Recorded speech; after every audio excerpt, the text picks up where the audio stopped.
ठाणे गुन्हे शाखेची मोठी कारवाई. खंडणी विरोधी पथक गुन्हे शाखा ठाणे शहर यांनी एमडी मेफेड्रॉन या अंमली पदार्थाची विक्री करणाऱ्या एका मोठ्या रॉकेटचा पर्दाफाश केला आहे.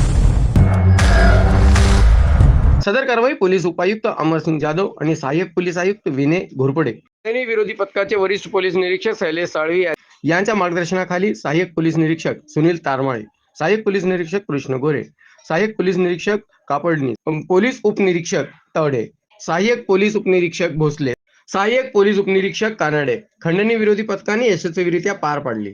पथकाने एकूण 999.2 ग्राम वजनाच्या एमडी आणि इतर वस्तू जप्त केल्या आहेत. जप्त केलेल्या मालाची किंमत अंदाजे 1,92,00,000 रुपये आहे. या प्रकरणातील आरोपी नामे 1 सचिन सुभाष चौहान, 2 रवी श्यामवीर डांगोरसह 6 आरोपींना अटक करण्यात आलेली आहे.